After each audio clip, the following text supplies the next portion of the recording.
वल्लभा गिरिवरधारी यशोदानन्दन व्रज जनरञ्जन यशोदानन्दन व्रज जनरञ्जन यमुना तीरावनचारि यमुना तीरावनचारि जय राधा माधव कुंज बिहारी जय राधा माधव कुंज बिहारी हरे कृष्णा कृष्णा कृष्णा हरे हरे हरे राम राम राम हरे हरे हरे कृष्णा कृष्णा कृष्णा हरे हरे हरे राम राम राम हरे हरे हरे कृष्णा कृष्णा कृष्णा हरे हरे हरे राम राम राम हरे हरे हरे कृष्णा कृष्णा कृष्णा हरे हरे हरे राम राम राम हरे हरे हरे कृष्णा कृष्णा कृष्णा हरे हरे हरे राम राम राम हरे हरे हरे कृष्णा कृष्णा कृष्णा हरे हरे हरे राम राम राम हरे हरे हरे कृष्णा कृष्णा कृष्णा हरे हरे हरे राम राम राम हरे हरे हरे कृष्णा कृष्णा कृष्णा हरे हरे हरे राम राम हरे हरे हरे कृष्णा कृष्णा कृष्णा हरे हरे हरे राम राम राम हरे हरे हरे कृष्णा कृष्णा कृष्णा हरे हरे हरे राम राम राम हरे हरे प्रणाम संकीर्तन जी की गुरु श्री प्रभुपाद की। So welcome all of you to our daily Bhagavad Gita class. So every day in the evening we cover one shloka at a time. So today is second chapter, 69th verse. So we will recite the shloka first. I'll recite, then after that you can recite after me. Ya nisha sarva bhutanam यानिशा सर्वभूतानां तस्याम जागर्ति संयमी यस्याम जागृति भूतानि सा निशा पश्यतो मुनेः सर्वभूतानां या निशा सर्वभूतानां तस्यां जागर्ति संयमी जागति संयमी यस्यां जागृति भूतानि यस्यां जागति भूतानि सा निशा पश्यतो मुनेः निशा पश्यतो मुनेः या निशा सर्वभूतानां निशा सर्वभूतानां तस्यां जागर्ति संयमी यस्यां जागति संयमी यस्यां जागृति भूतानि यस्यां जागति भूतानि सा निशा पश्यतो मुनेः निशा पश्यतो मुनेः Would any of you would like to try? You can या listen. निशा सर्वभूतानां या निशा सर्वभूतानां तस्यां जागृति संयमी तस्यां जागृति संयमी यस्यां जागृति भूतानि यस्यां जागृति भूतानि सा निशा पश्यतो मुनेः सा निशा पश्यतो मुनेः You would like to try? या निशा सर्वभूतानां या निशा सर्वभूतानां तस्यां जागृति संयमी तस्यां जागृति संयमी यस्यां जागृति भूतानि यस्यां जागृति भूतानि सा निशा पश्यतो मुनेः सा निशा पश्यतो मुनेः Mataji, you would like to try? So we will read the word to word meanings. Ya, what? You can repeat along. Ya. Ya, what? या what Nisha is night.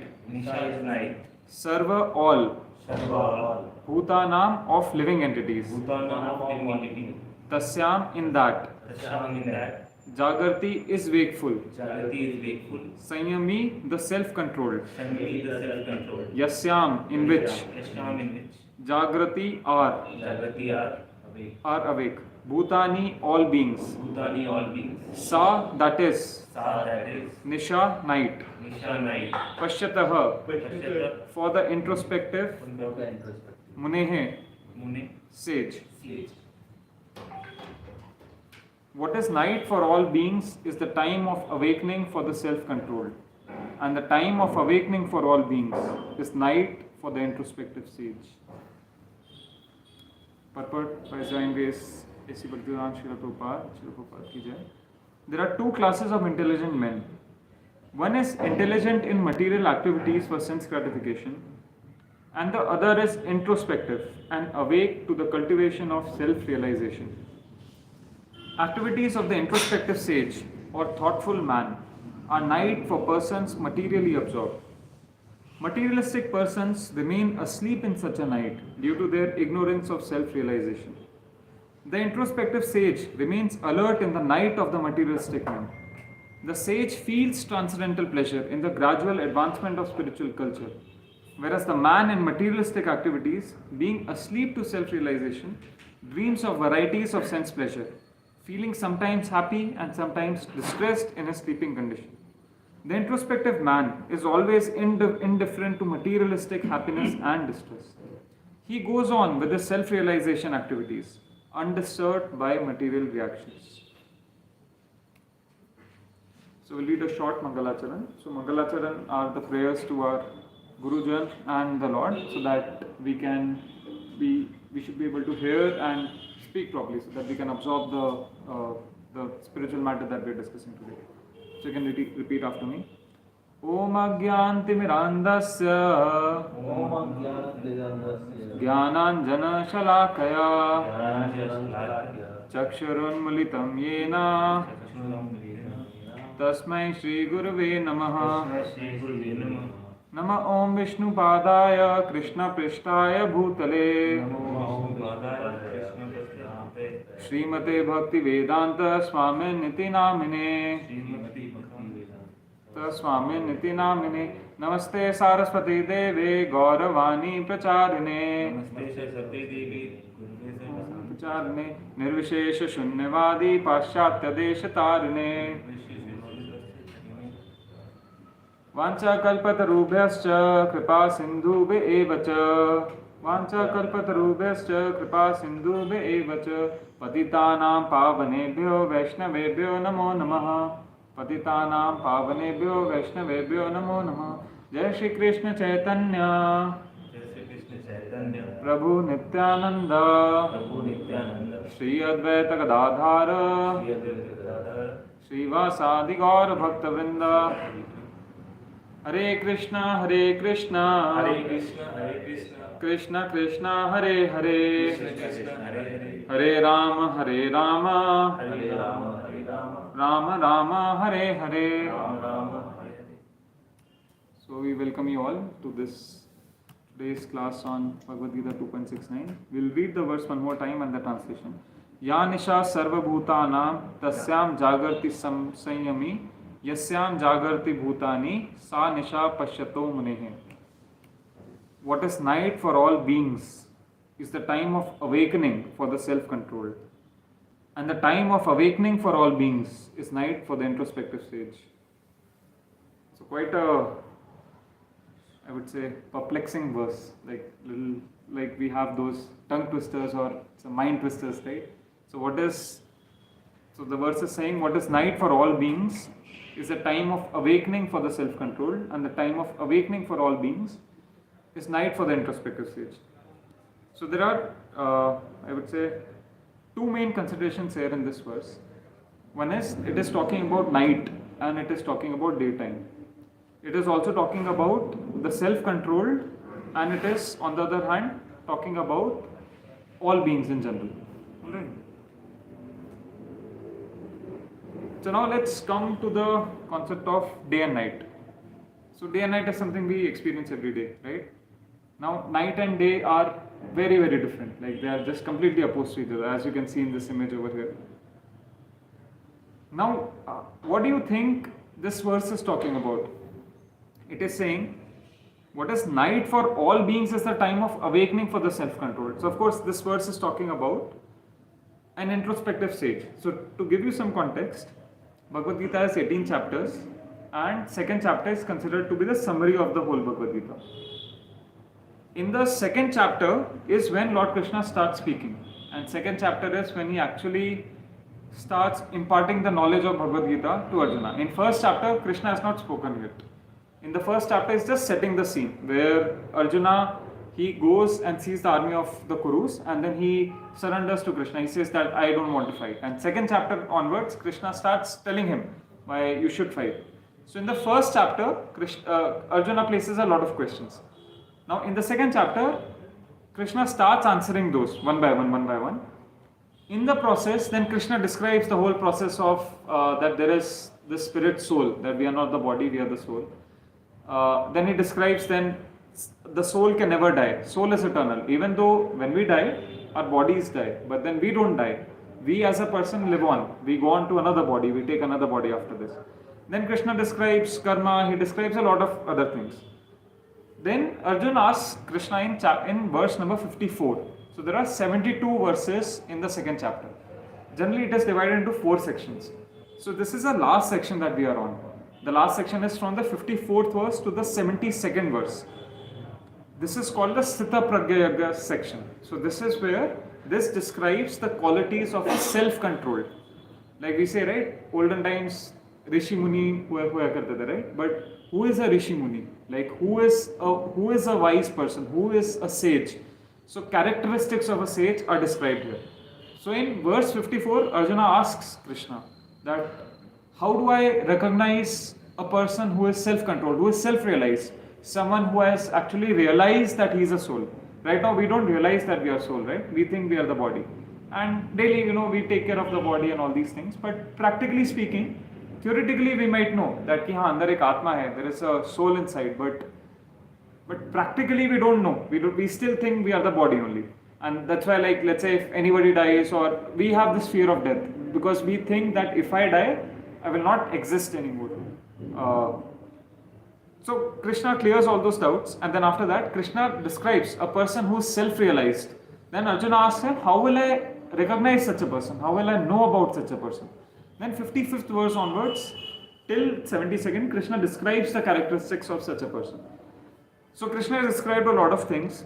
How an introspective sage, he is equal in both happiness and distress. How he has all the senses controlled. How he does not just run after the things of this world.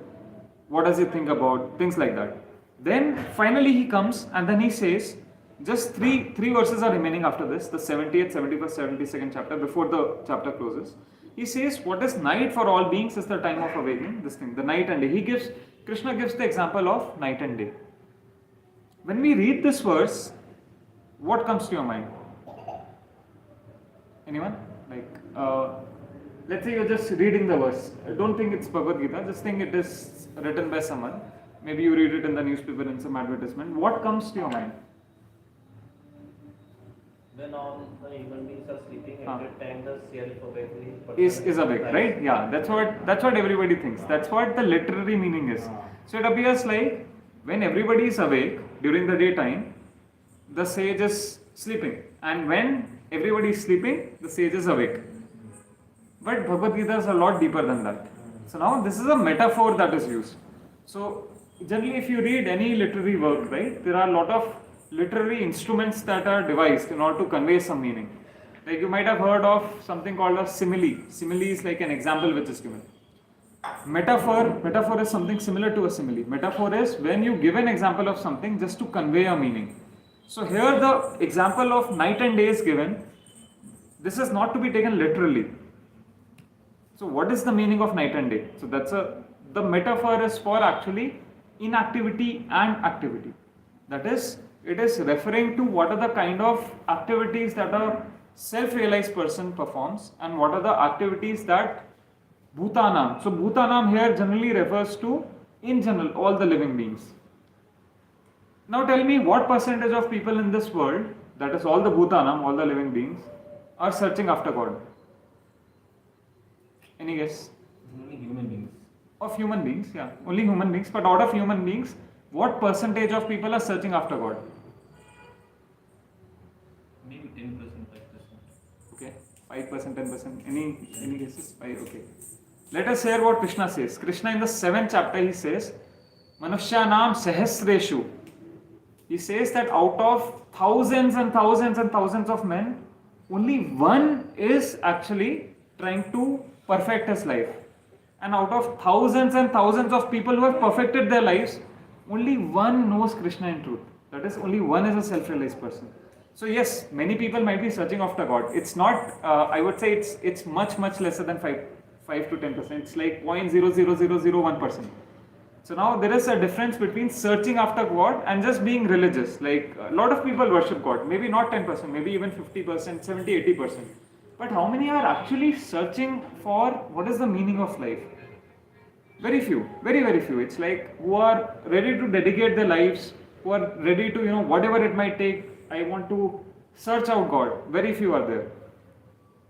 So that's why Bhutanam, they are in general referring to all the living beings, and in general all the living beings are, you can say, they are materialists. Materialists in the sense they are not really searching after God, they are just going about their life as usual.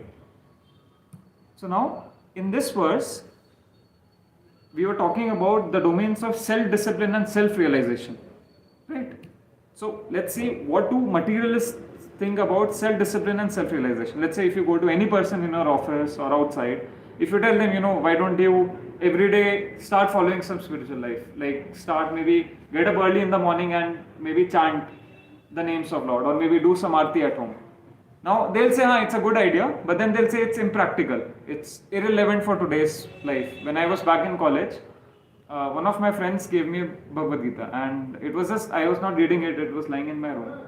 One of my friends came and he said, why are you reading this? Is this even practical in today's life? I had not read a single word of it. I was also thinking, is this even practical in today's world? And I returned it to my friend. So it was much later that I picked it up and realized, not only is it practical, it is very much relevant in today's world, and it is very much required. Because this is, let's take today's verse for example, you will get to know by the end of the class. So materialists think it is irrational, Vedas, Bhagavad Gita was spoken like 5,000 years ago, it's not relevant anywhere. It is talking about so many things, soul, who has seen the soul? You're talking not science, this is just some rubbish that you're saying. That's what people say. What do spiritualists think about self-realization? It is their life's primary purpose. Like if you think about all the Sant Mahatma that were there in the Indian culture, they made self-realization as their life's primary purpose, right? Like they would leave everything, they would go, or even people who were just going about doing their daily job, but they would still make God as the primary purpose of their life. So what is the opposite of self-discipline and self-realization? Opposite of self-discipline is indulgence. Like, forget spirituality, in general, let's say if somebody has diabetes. So for a diabetic person, what is the self-discipline he should undertake? Do not eat sugar. Not eat sugar. And what is the opposite of self-discipline in that case? Eat sugar. That is indulge. Just why does someone crave for sugar? Why does someone crave for sugar? We like that. Yeah, because we like that. As in, he has a taste for that thing. Affection. And his senses are running after that. So his tongue is running after that. Like, why does someone run after maybe, let's say, movies? Because eyes are running after that. Ears want to hear nice sound, nice songs, right? So similarly, we have 5 senses. Anybody can name all the 5 senses? Ear. Ear. What does ear run after? Ear run up. Like sounds. Pleasing sounds. Pleasing sounds. Let's say if somebody is criticizing you, ear will not run after that. Ear will run after somebody, speaking, glorifying you, or maybe some very nice song. Okay, that's one of the senses. What's the second sense? Nose. What does nose run after? Smells. Nice smell. Okay. Does the nose ever run after, some gobar that is lying on the street? No, it always runs after maybe some nice smell of some pakoda or gulab jamun, like that, right? What's the third sense? Tongue runs after? Sweet foods. Sweet foods, yeah. So in case of a diabetic person, his tongue is running after that. What's the fourth sense? Skin. Skin runs after pleasing taste, not taste, touch, like good sensation of touch. What's the fifth sense? We covered 4. Mind is also another senses, but primary senses are 5. We covered eyes. Yeah, we didn't cover eyes. So eyes run after? Pleasant figures. Yeah, pleasant figures, form basically, like nice form. Maybe it could be anything. Let's say when we go for a vacation, many people like to go to some scenic beauty, right? Why? Because it's very scenic. It looks very nice to the eyes. Yes. So now all these things are required. So senses, tongue requires us to eat tasty food. But when we eat too much of tasty food all the time, what happens? Stomach gets upset, right? So God has designed our body in such a way that each of our senses can only take indulgence only to a certain limit. When we go beyond that, then it is called sense indulgence, which is what we are talking about here. So the domain of sensual indulgence and worldly opulence, it is the materialist life's primary purpose, right? And you don't have to think about any materialist. Just think about our own lives, as in how we have been raised. In this society, what is the primary purpose? Everybody says, get a good job. Why? Because you can earn good money. Why? Because you can get a good house. One thing about getting a good job is so that you can just, at least in earlier times, people used to say basic requirements, roti, kapda, makan, pura ho jaye. But now, once roti, kapda, makan becomes, you get that, then the purpose becomes, okay, now let us get a better kapda, better makan, and maybe better food. So it's like better, so that we can indulge more in those things, right? So that is the life's primary purpose for everyone. For spiritualists, sense indulgence is a cause of distraction for them, if not degradation. So that's why spiritualists stay away from these. Now, how does it relate to night and day? So Krishna is here saying that night is like the domain of sensual indulgence and worldly opulence. So what is night for a spiritualist is daytime for the materialist. What is daytime for the materialist? What is night for the materialist? Like night for materialists is self-discipline, self-realization. If somebody tells you, you have, so recently it happened with me, it happens with everyone. I had stomach upset and then the doctor told me, eat only, I was thinking he'll tell me eat khichdi for next 3-4 days. I was prepared for that. But doctor said, no, your stomach won't be able to digest khichdi also. He said eat ganji. Ganji is like, I think in South India they call that's rice. In North India they call it mand. So that's just rice, boiled rice, that's it. Boiled rice, put some salt. And I was like, how will I survive for the next 3-4 days? So I was thinking, yeah, so this is, we feel, oh my God, I have to do so much of self-discipline. How will I be even able to live? And there used to be like sages who would fast for days together, right? So that's why we feel it. What is night for the materialist is daytime for the spiritualist. Now, this is also an answer to Arjuna's question. Arjuna had asked, this we already discussed, section 54 to 72. This is the last section of this second chapter, and Krishna is describing the characteristics of a person situated in knowledge. Now, Arjuna had asked 4 questions. One of those 4 questions was, how do I recognize he asked, okay, what are the characteristics of a spiritualist? How does he restrain his senses? And then he also asked, how does he engage his senses and functions in this world while still maintaining spiritual consciousness? Now, Krishna, he describes all of that.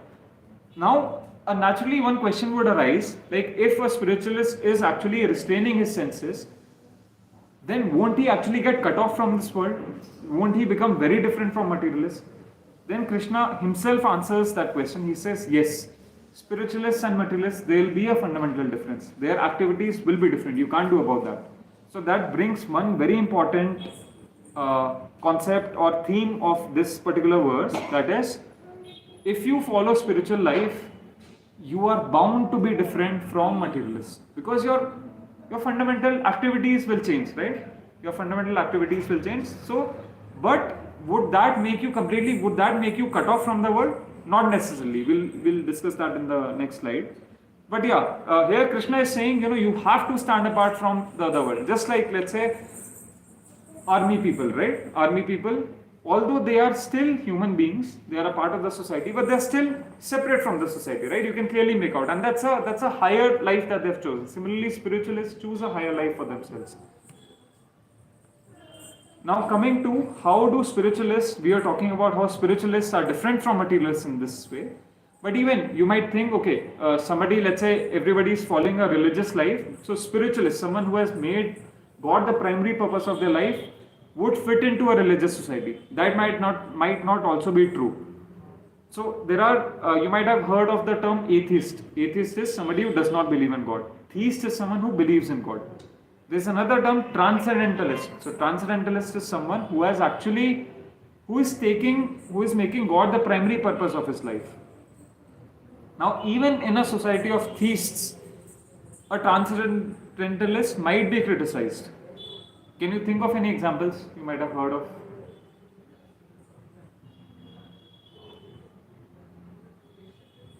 Okay, I'll give you one example that comes in Chaitanya Charitamrita. So there was, so this is 500 years back in Bengal. There was a person, Kolavecha Sridhar, and he was a devout follower of God. He was a banana seller. He used to stay with his family, and he was so poor, he used to stay in a thatched hut, jhopdi. Okay, and his thatched hut had holes in it. So whenever it would rain, water would come down. His clothes were like torn all over the places. You might have seen some very poor person who might not even have enough money to buy clothes. And he was a businessman. What was the business? He used to sell banana leaves. And it is said in those times, every house in Bengal used to have a banana tree. So you can just think what his business was like. Like he used to sell bananas, but he wouldn't find many takers. But still, that was the profession that he was doing. And whatever money he would earn by selling bananas, he would use 50% of that money to worship Mother Ganges. He was a devotee of Mother Ganga.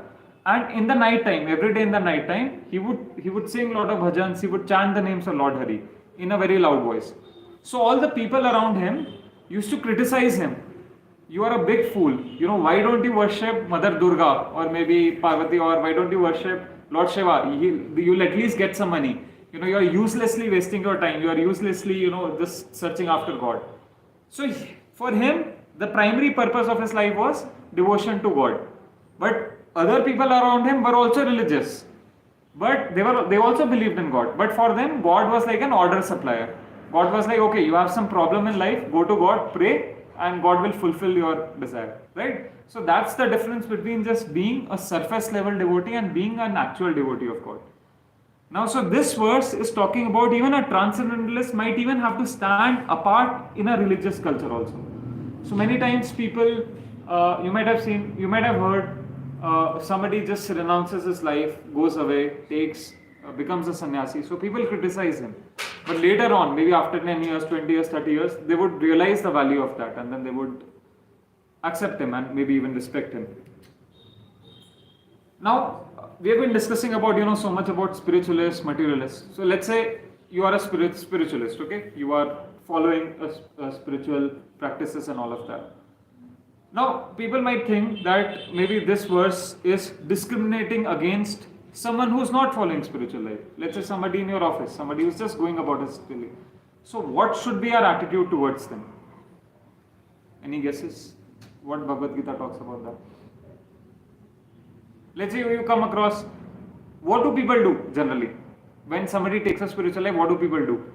First thing they do is they criticize the materialists. They go home and they say to their parents, you have raised me like this and you don't even know that there is God, you should worship God. Why don't you chant? Why don't you come to the temple? You're uselessly wasting time. They start criticizing their friends. You say, भाई अभी थोड़ा भक्ति कर ले, अगले जन्म में कुत्ते की तरह पैदा होगा, ये होगा, ऐसे ऐसे कर रहा है, वो कर रहा है. So they unnecessarily go around criticizing, right? But what should be our behavior? What should be a spiritualist behavior towards someone who is not following spiritual life? So Bhagavad Gita talks about that also. These are like verses that will come in future. So there is a very beautiful verse. I'll recite it. This comes in 5th chapter. This again Arjuna asks something, and then in response to that, Krishna says, this is a very highly cited and quoted verse. Vidya Vinaya Sampanne Brahmana Gavihastini Shuni Chaiva Shvapake Cha Panditaha Samadarshanaha. So Krishna is describing who is a Pandita. A Pandit means a learned person. Like generally in our society we call someone who's born in a Brahmana family, we'll say Panditji, Panditji like. But actually the Sanskrit word Pandit means a wise person, a learned person. So Krishna is saying in this verse, Vidya Vinaya Sampanne. One who actually has Vidya, who has education, and who is gentle. Brahmane Gavi Hastini. Brahmane means Brahman. Gavi means cow. Hastini means elephant. Shuni means dog. Cha eva Shvapaka. Shvapaka means dog eater, like outcasts. Pandita Samadarshana. The humble sages, by virtue of true knowledge, see with equal vision a learned and gentle Brahman, a cow, an elephant, a dog, and a dog eater. So Krishna is saying one who is truly learned, he will not go around discriminating amongst people. He would be able to see with equal vision a learned and gentle Brahmana, a cow, an elephant. Because he recognizes that God is present in every soul. God is present as Paramatma in everyone's heart. So now when Krishna himself is saying, so from this verse, Krishna is actually talking about there is spiritual potential in everyone. Even though somebody might not be following spiritual life, they very well might follow after a year, maybe after 10 years, maybe in the next lifetime, maybe after 10 lifetimes. So we should never judge anyone. We should never criticize anyone. Then Krishna is also saying, okay, then we should not judge, but what should we do? Should we just leave them alone? Now Krishna says that yes, you should leave them alone, but try to engage them, try to elevate their consciousness. So that verse comes in the 3rd chapter, 26th verse, where Krishna, I'll just read out the translation of the verse. So 3rd chapter deals with Karma Yoga. So Krishna here says, so as not to disrupt the minds of ignorant men attached to the fruitive results of the prescribed duties. Let's say somebody is very attached to his life, you should not disturb them. A learned person should not induce them to stop work. Like we should not unnecessarily tell to people that give up all your bad activities. Rather, by working in the spirit of devotion, he should engage them in all sorts of activities for the gradual development of Krishna consciousness. Like try to engage people in inspire them, maybe give them a Bhagavad Gita, ask them to read, don't criticize anyone. Then Krishna also says that such people, like who are spiritualists, they don't get disturbed by others if somebody criticizes them, nor do they disturb others unnecessarily. So the philosophy of Gita is live and let live. That's the fundamental philosophy that this verse is also adhering to. So to summarize, somebody who's following a spiritual path, somebody who's a learned person, a real wise person, a self-realized person who has realized that he is a soul who has realized Krishna as God, he would be different from materialists. His activities would be different. So he would stand apart. But then he might not necessarily be a person who has to discriminate against everyone. So I'll stop here. Anyone has any questions or would like to give any comments or your own experiences on whatever we discussed today.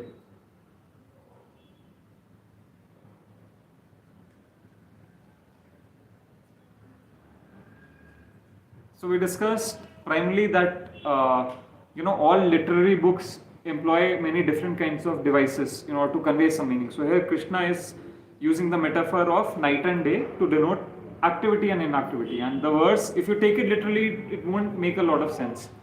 But many times this example is also given that people party late in the night and spiritualists, they wake up early in the morning. So when spiritualists are waking up, that time people are partying and going to sleep. So sometimes, just in a joking manner, they'll use it literally also. But the verse actually is a metaphor that talks about the domains or different kinds of activities for both the materialists and spiritualists. And after that, for spiritualists, the primary purpose is God realization. So one more thing is, if you have to make the primary purpose of your life as God realization, should we just leave everything and then maybe join the temple? No. What should we do? Living in the materialistic society, devote our life to the. Yes. So that is what Bhagavad Gita talks about. What was Arjuna trying to do? Does anyone know what was he trying to do at the end of first chapter?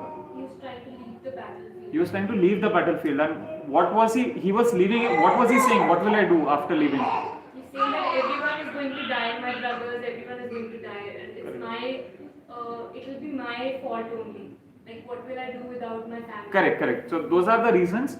But what was Arjuna saying? I'll leave the battlefield and do what? Go to the forest. Go to the forest. Yes. So Arjuna was actually trying to renounce. But Krishna says, prematurely renouncing, that comes in the 3rd and the 5th chapters. If you prematurely try to renounce the world, you will come back. Because it's very difficult to renounce. So you should go through the world. How? By utilizing your day-to-day activities in serving God. So Prabhupada used to give the example of, like somebody might say, how can we use our everyday day-to-day activities? These are materialistic activities. How can we use them to serve God? Srila Prabhupada used to give the example of electrical energy, right? Electrical energy is the same. Electricity is same. When it goes to a refrigerator, what does it do? It produces cooling effect. That's how the refrigerator is designed. When it goes to the AC, it cools. When it goes to a heater, it produces heat. So it actually depends on how you are using that energy, whether to produce heat or coolness. Similarly, how we are using our day-to-day activities, like if you see a lot of devotees, they work. I am also a working person. We go to office every day. So we try to do our jobs diligently, do it because Krishna has given us this opportunity. So perform to the best of your ability. Whatever money that we get, we use it for sustaining ourselves, for sustaining our families, for sustaining the society in general. We donate a bit to the temple so that the temple also runs. Similarly, we utilize the rest of our time in chanting the names of God, in doing other spiritual activities like singing bhajans, kirtans, associating with devotees, coming to programs. So this way, it's very easy for any person actually to start making God as the primary purpose of your life. Like generally people have this misconception that you have to just leave everything and go join the temple only after that. Like people initially think, somebody who's a pujari, only he is maybe completely dedicated to God. But if you look at the example of Srila Prabhupada, who's our founder Acharya, he throughout his entire life, he was a Grihastha first. So even when he was a Grihastha, he had his own pharmacy business. And then he was running the pharmacy business at the same time he was preaching, he was carrying on with his spiritual practices. Towards the end of his life, when he took sannyas, then he went to the United States. There he set up, he preached to the hippies over there, he set up ISKCON, then he came back here, then further that's how the movement grew. So even wherever we are, we don't have to make radical changes in life. So I heard this quote from someone, at your place, at your own pace, join the race. Like don't at your own pace. So things have to be gradual. When you read Bhagavad Gita, everywhere it says gradual development of spiritual consciousness. So it's not like one day, people will just leave all their bad habits and immediately, take to spiritual. It doesn't work like that. Slowly, it's all a gradual process. Like a ramp, slowly we go up. Okay, I will end here. If no more, any questions or any comments? Anyone? Alright, I will end the class here. So thank you very much for coming and joining this class and listening to me. So we have such classes every day. We have even more wonderful speakers who come. I just whatever a little bit I had heard from and I read from the Bhagavad Gita, I try to repeat that. And yeah, so try to. So we have programs on Sundays also, Saturdays also, every morning, evening. Thank you very much. Shri Prabhupada ki jai, Srimad Bhagavad Gita ki jai.